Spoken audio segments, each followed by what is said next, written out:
Hello guys.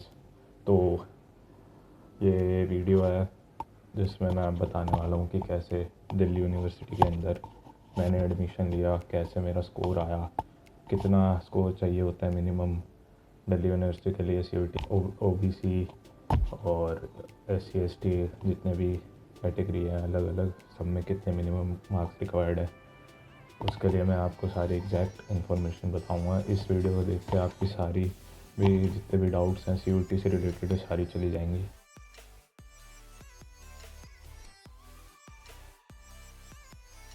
तो अगर आप जर्नल कैटेगरी से हो तो आपको मिनिमम 460 से अबव मार्क्स चाहिए होंगे।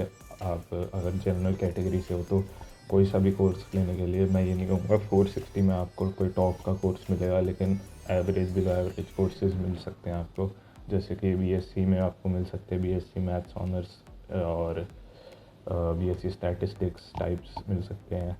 अगर आपके अगर 500 अबव हैं या फिर 550 से अबव हैं तो आपको शायद से BCom या BCom ऑनर्स मिल सकता है। मैं आपको यहाँ पे बिल्कुल भी झूठा दिलासा नहीं दूंगा कि आपको एकदम ही BCom ऑनर्स मिल जाएगा, और अगर मिलेगा भी तो शायद से एक लोअर कॉलेज में या ऑफ कैंपस या साउथ कैंपस के कॉलेजेस में मिल सकता है। और बाकी अगर आप OBC वगैरह से हो तो आपके तो शायद से 200-250 मार्क्स में भी आपको कॉलेज पिछले साल मिल रहे थे, जहाँ तक मेरे को याद है। मेरा एक दोस्त को 267 मार्क्स मिला है कॉलेज ऑफ कैंपस का, अच्छा सा ठीक ठाक कोर्स है उसका भी। तो जनरल कैटेगरी में अगर मैं मेनली बताऊं कि ज़्यादातर लोग जनरल कैटेगरी से ही हैं, तो आपको 460 से अबव तो लाने ही पड़ेंगे बिल्कुल। अगर आप थोड़ी सी मेहनत और कर लोगे तो 500 से ऊपर ले आओ, वो बेटर रहेगा। लेकिन अगर आप 460 से अबव ला रहे हो तो आपको स्पेशल स्पॉट राउंड तक हो जाना चाहिए मेरे हिसाब से, क्योंकि पिछले साल काफ़ी टफ कंपटीशन था जब मतलब मेरा जिस साल मेरा हुआ है, तो उसमें भी का 460 से अबव वालों को ही मिला है कॉलेज से। जर्नल में तो उससे नीचे किसी को मिला ही नहीं है। तो अगर आपको ये चाहिए अगर कॉलेज ढंग का, तो आपको 460 से अबव तो लाना ही पड़ेगा। और आपको DU ही चाहिए तो आपको 460 से अबव लाना ही है अगर आप जर्नल कैटेगरी से हो तो।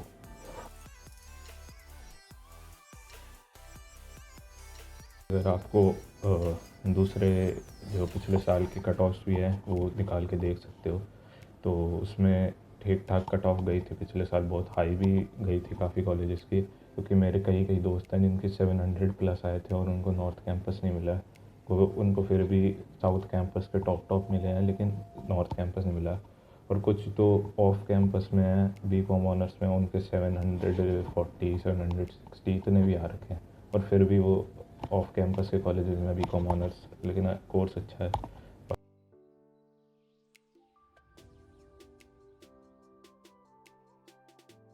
मैं एक चीज़ और ऐड करना चाहूँगा इसके अंदर कि जैसे हमारे बोर्ड्स ख़त्म होते हैं 12th के, तो हमें मन करता है कि अब क्या ही पढ़े, बहुत ज़्यादा पढ़ चुके होते हैं 12th के बोर्ड्स में, बहुत मेहनत करी होती है, तो उसके बाद CUET भी आ जाता है तो बंद नहीं करता बिल्कुल भी।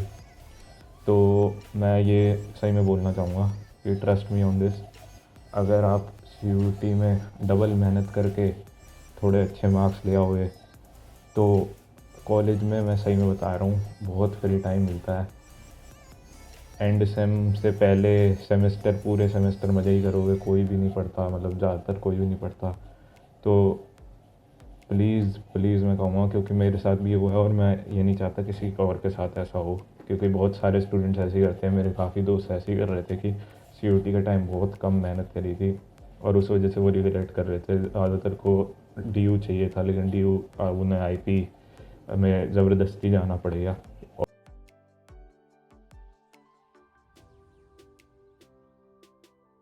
कि अपनी जो प्रेफरेंस लिस्ट आएगी उसको ध्यान से भरना बिल्कुल, उसको जिस भी ऑर्डर में आपको ठीक लगे वो वैसे भरना।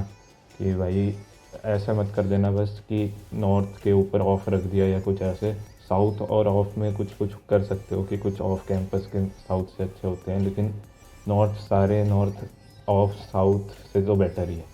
तो प्लीज़ इसको ध्यान में रखना।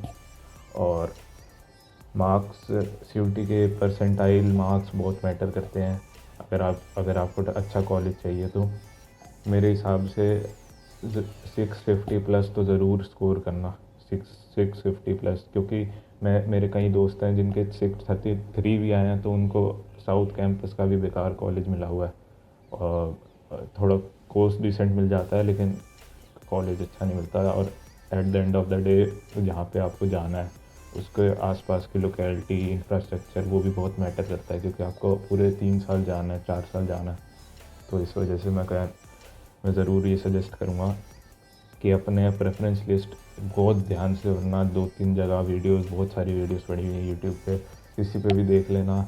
और बस ये ध्यान में रखना कि नॉर्थ कैंपस को ऊपर ही रखना है, साउथ को उससे नीचे और ऑफ को उससे नीचे। लेकिन ऑफ में भी और साउथ में कुछ कॉलेजेस ऐसे हैं जो मैच कर जाते हैं, जो मतलब कुछ ऑफ बेटर हैं। जैसे कि मैं एग्ज़ाम्पल देना चाहूँ तो अगर आप देखोगे तो औरबिंदो कॉलेज साउथ कैंपस का कोई बहुत अच्छा कॉलेज नहीं है इंफ्रास्ट्रक्चर वाइज। सबके मैंने ऑलमोस्ट जितने भी देखे हैं, सबके जो फैकल्टी होती है वो तो डीयू में ऑलमोस्ट सबके सेम होते हैं, क्योंकि वो ट्रांसफ़र होते रहते हैं एक कॉलेज से दूसरे। जैसे साउथ कैंपस के ऑफ में आ जाते हैं कई बार, और कुछ ऑफ के साउथ में चले जाते हैं कई बार, ऑफ के टीचर्स उसमें पढ़ाने चले जाते नॉर्थ में। तो फैकल्टी आपके हर सेमेस्टर चेंज होती रहेगी और उस हिसाब से वो आपके ऊपर है।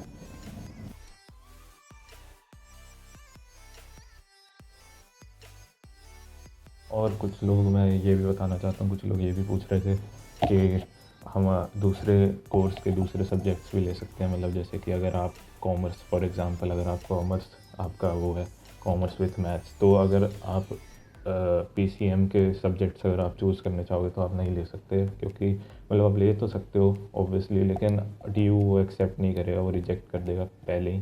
तो उसका कोई फ़ायदा नहीं है वैसे मेरे हिसाब से। तो आप या तो क्या करना कि अपने डोमेन, मेनली ये तो आपको करना ही है कि आपको डोमेन अपने सब्जेक्ट्स लेने हैं सारे, और जीई ज़रूर दे के आना। मेरे हिसाब से मैंने भी जीई दिया था और मेरे सारे दोस्तों ने जी दिया था, तो मैं तो कहूँगा जी दे देना चाहिए।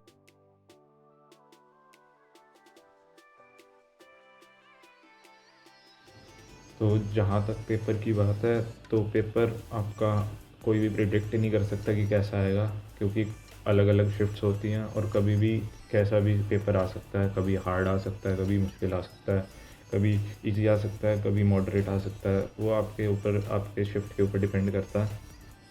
लेकिन अगर मैं ऐसे बताऊँ तो परसेंटाइल जो है वो आपके शिफ्ट के हिसाब से ही लगेगी। अगर हार्ड आया हुआ तो, और अगर आपके मार्क्स थोड़े कम भी बन रहे होंगे तो परसेंटाइल थोड़ी बढ़ जाएगी।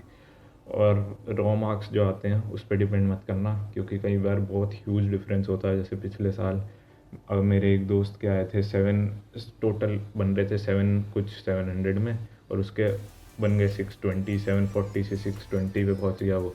तो इतना ह्यूज गैप रहता है, 80-50 मार्क्स का कई बार गैप रह जाता है। कई बार बढ़ भी जाते हैं, कई बार घट भी जाते हैं, वो कोई भी प्रिडिक्ट नहीं कर सकता।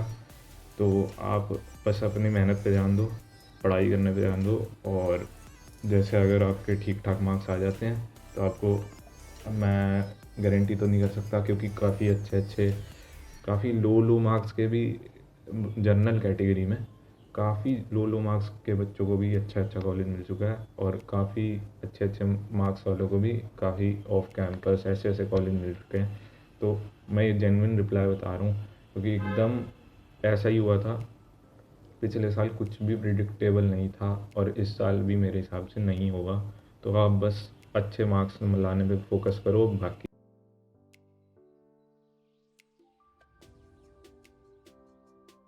प्रेफरेंस शीट जो है वो आप अपने प्रेफरेंस के हिसाब से बनाना, कि जैसे अगर आपको कोर्स ज़्यादा, आपके हिसाब से आपको अगर कोर्स ज़्यादा वैल्यूएबल लगता है कि आपको यही कोर्स चाहिए चाहे कॉलेज जैसा भी हो, तो आप अपने कोर्सेज़ के हिसाब से भी लगा सकते हो। लेकिन कभी भी मैं आपको हमेशा बोलूँगा, कभी भी अगर आप कोर्सेज़ के हिसाब से भी कर रहे हो तो कभी भी ऑफ कैंपस के कॉलेजेस को आप अलग से ही बना देना नीचे।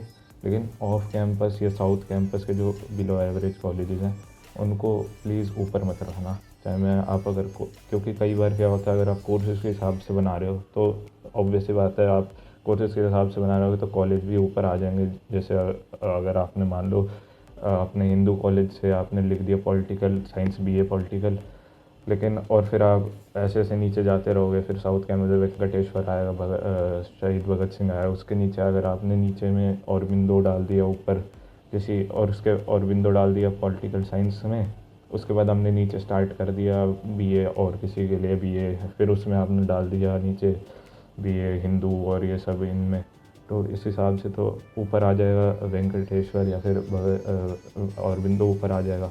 तो इस हिसाब से मत रखना कभी भी।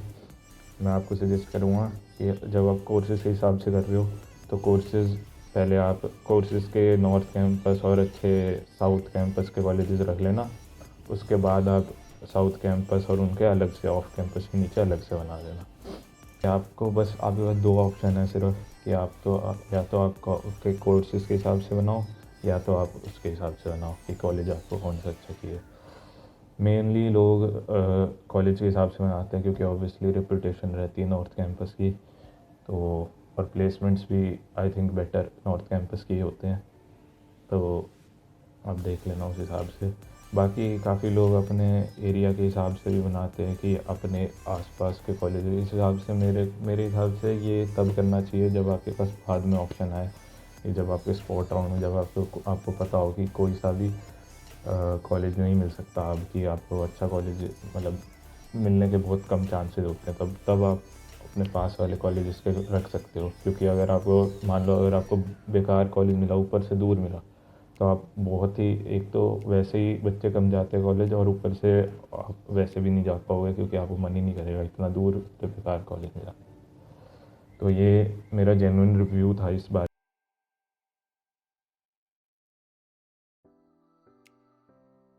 चलिए ये बताना चाहता हूँ कि अगर आप सोच रहे हो कि मैं बाद में ड्रॉप ईयर ले लूँ इसके वजह से, डी यू के वजह से, तो it is not worth it. मैं अभी बता रहा हूँ, मैं अभी बोल रहा हूँ कि बिल्कुल भी आप वो ड्रॉप ईयर तो लेना ही मत डी यू के लिए, क्योंकि it is not worth it in my opinion. अगर आपको कोई भी क्वेश्चंस है रिगार्डिंग CUET और कॉलेजेस के रिगार्डिंग डी यू के, तो आप नीचे कमेंट कर सकते हो, मैं उसके हर एक कमेंट का रिप्लाई दे दूँगा। और अगर कोई ज़्यादा वास्ट टॉपिक जिस पे मेरे को लगा कि वीडियो बनानी चाहिए, मैं उस पर वीडियो भी बना दूँगा। और थैंक यू फॉर वॉचिंग।